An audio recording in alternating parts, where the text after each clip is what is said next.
Hey guys, go to easynpc.com, link in the description down below to get caps, weapons, armors, all types of items in Fallout 76, and make sure to use code CHIEF for 5% off.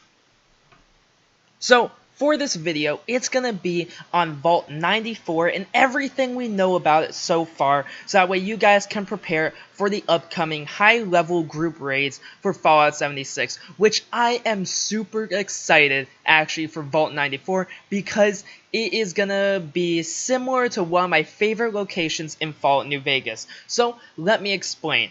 The story of Vault 94 is that a year after the Great War, Pastor Gabriela Salivar opened up the vault and tried to spread ambassadors that would try and help out the wasteland and bring it back to normal. And in the vault, they had this item called the GEC, which is the Garden of Eden Creation Kit. Now, this is Vault-Tech's newest and most advanced survival technology.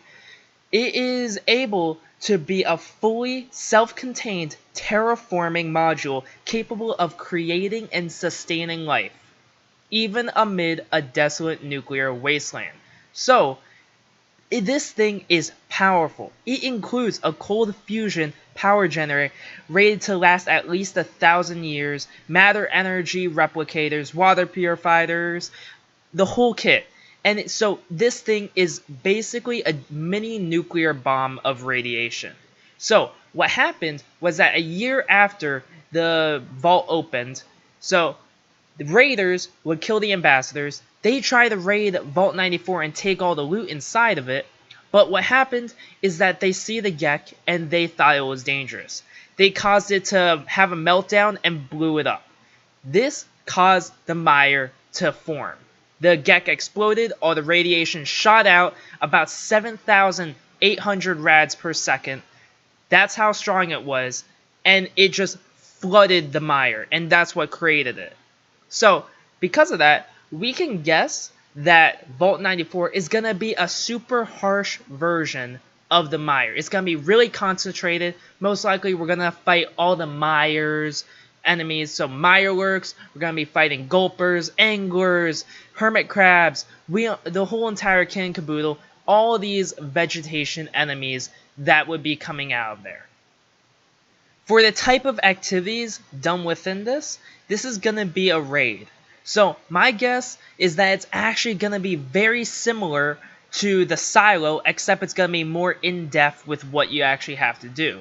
So, you know, when you go through the silo, it's not just a clear a room and then go advance to the next one, kill all the enemies, go on to the advance to the next one, kind of like the burrows was. The burrows, you just go and kind of kill everything and you just move along the path.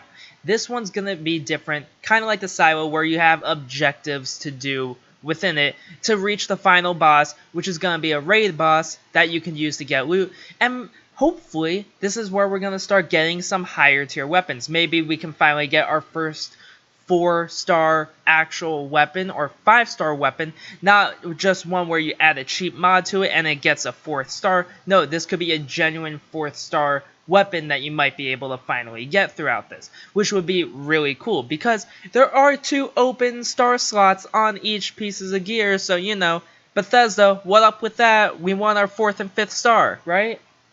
So what we can expect from this is group stuff that will actually need teamwork, kind of like the Imposter Sheep Squatch.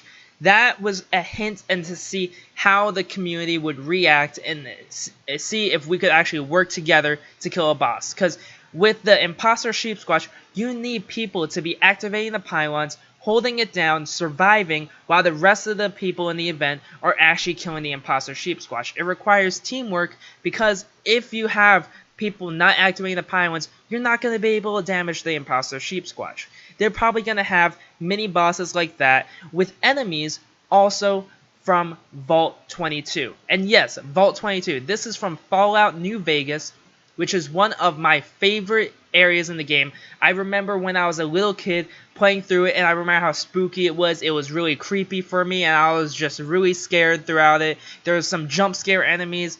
We might be seeing the spore carriers back, the mutated mantises. This would be a great opportunity for Bethesda to bring those enemies back and put it in this raid because it fits the theme of Vault 94 with all the radiation, how it's supposed to be a huge growth of radiation and vegetation within the game. So in order to prepare for this raid, what you want to probably have is gear that has exterminators with increased radiation resistance.